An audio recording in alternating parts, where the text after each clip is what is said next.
আসসালামু আলাইকুম, কেমন আছেন সবাই? যে যেখানে আছেন আশা করি ভালো আছেন, সুস্থ আছেন আল্লাহর রহমতে। চলে আসলাম আরও একটি ব্লগ নিয়ে আপনাদের সামনে সকাল সকাল। আর এমনিতেই অনেক দিন ধরে ব্লগ দেওয়া হয় না, ওরকম আসলে অন্যান্য কাজে ব্যস্ত থাকি এর জন্য। তো চেষ্টা করি সবসময় আপনাদেরকে প্রতিদিন ব্লগ দেওয়ার জন্য, প্রতিদিন কোনো না কিছু আপনাদের সাথে শেয়ার করার জন্য। তো আসলে দিনটা খুবই চমৎকার একটা দিন। আজকেও মোটামুটি সকালেই বের হয়েছি বলা যায়, একেবারে ফজর নামাজের পর ভিডিওটা করা আপনাদের জন্য। তো টুকটাক যে কোনো বিষয় নিয়ে আপনাদের সামনে আমি উপস্থিত হই, মানে বাইক ব্লগ নিয়ে উপস্থিত হই। আমার চেয়ে আরও ভালো ভালো ব্লগার আছে, আমার চেয়ে আরও অভিজ্ঞ ব্লগার আছে। আমি যে অভিজ্ঞ তা না, আমি জাস্ট খালি আপনাদের সাথে টুকটাক শেয়ার করি। আজকে যে জিনিসটা আপনাদের সাথে একটু জানাবো, আমরা যে প্লাগগুলো ইউজ করি, অনেক বাইকে অনেক ধরনের প্লাগ ইউজ করি। আসলে সেক্ষেত্রে কোন প্লাগটা আমাদের ব্যবহার করা মানে উচিত? নাম্বার 1 যেটা হইতেছে, আমার বাইকে যেই প্লাগটা থাকে ওই প্লাগটাই ইউজ করা উচিত। এটা হচ্ছে 1 নাম্বার, একই থাকবে। আর অনেক ক্ষেত্রে আমরা কি করি, আমরা যদি দ্বিতীয় দিকে যাই, অনেক সময় দেখবেন প্লাগের যে মাথাটা আছে ওটা কিন্তু ছোট বড় থাকে। আমরা হয়তো অনেকেই দোকান থেকে একটা প্লাগ কিনে এনে লাগাই দিই, লাগানোর পর দেখা যায় কি, দেখবেন অনেক সময় বাইকে স্টার্টিংয়ের সমস্যা হয়, তারপরে বাইকের যে কারেন্টটা, ওই কারেন্ট মারতেও অনেকটা প্রবলেম হয়। আর দেখবেন একটা শর্ট সার্কিটের মতো একটা শব্দ দিব খালি। এটা আমার সাথে হয়েছে, এর জন্য আমি বললাম আপনাদেরকে। তো ওই টাইমে আমি তখন আসলে বুঝি নেই যে এই প্লাগটা থেকে এরকম একটা সমস্যা হইতে পারে। যেটা হইতেছে, প্লাগ যখন আমি দোকান থেকে নিয়েছিলাম, মানে আমার প্লাগটা ভালো ছিল, ওটা ছিল হচ্ছে ডুয়েল হেড, মানে দুইটা মাথার একটা প্লাগ, যেটা দিয়ে আর কি সেলফটাকে একটু তাড়াতাড়ি স্টার্ট নেওয়া, এই আর কি। আর একটু পারফরমেন্সের বেটার, এই তেমন কিছু না।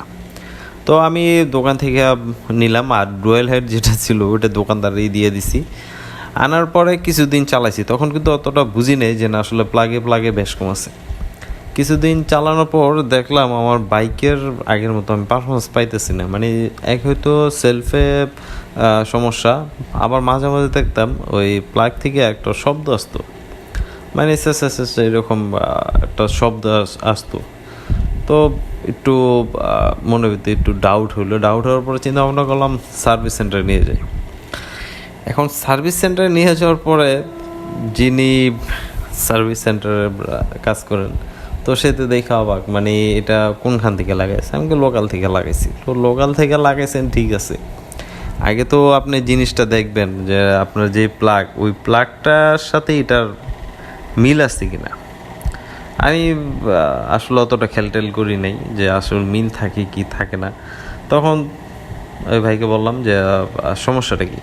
কয় দেখেন, এই যে প্লাগটা আছে আপনার বাইকে যেটা আছে, আর এটা কিন্তু এক না, ছোট বড় আছে। 4Bর জন্য একটা বানাইছে, পালসারের জন্য একরকম, হুন্ডার জন্য একরকম, হিরোর জন্য আরেক রকম, ইয়ামার জন্য একরকম। তো কিছু কিছু জিনিস এক, আবার কিছু কিছু ক্ষেত্রে আলাদা আছে। প্লাগের মধ্যে কিন্তু ছোট বড় আছে। আপনারা হয়তো জিনিসটা খেয়াল করলে দেখতে পারবেন। আমরা যদি হাঙ্কের যে প্লাগটা আছে, ওই প্লাগটা যদি আমার বাইকে লাগে, বাইক চলবে, কিছুদিন চলবে, কিন্তু পরের সময় যে একটা প্রবলেম ফেস করবেন, ওটা তখনই দেখতে পারবেন, ঠিক যখনই আপনারা ফেস হবেন। আবার দেখা গেছে আমারটা যদি আবার হাঙ্কে ইনস্টল করি, হয়তো ওরকম পারফরমেন্স পাওয়া যাবে না। তো আসলে এই দিকটা আমাদের খেয়াল রাখা উচিত। প্রত্যেকটা বাইকের যে প্লাগগুলো থাকে, এক একটা প্লাগ হচ্ছে এক এক ধরনের। হ্যাঁ, কিছু কিছু বাইকেরটা মিলতে পারে, অনেকটা বাইকেরটা মিলে, অনেকটা মিলে না। আমি যেই ফেজটা হয়েছি, আমি চাই না হয়তো আমার মতো আর অন্য কেউ এরকম ফেজ হোক, যে প্লাগ নিয়ে একটা যে যন্ত্রণার মধ্যে আমি পড়ছিলাম, ওই যন্ত্রণাটা থেকে সবাইকে একটু বের হওয়া দরকার। অনেকে হয়তো নতুন বাইক মিস্ত্রির কাছে নিয়ে যাওয়ার পর ওইখান থেকে একটা প্লাগ লাগিয়ে নেন। আসলে না, এই জিনিসটা ভুলও করবেন না।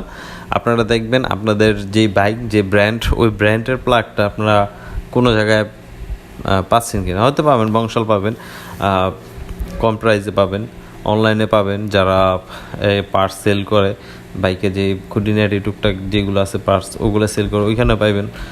তারপর আরও কিছু কিছু জায়গা আছে, ওইখানেও আপনারা। তো যেটা বলতেছিলাম, একটু সমস্যা ছিল।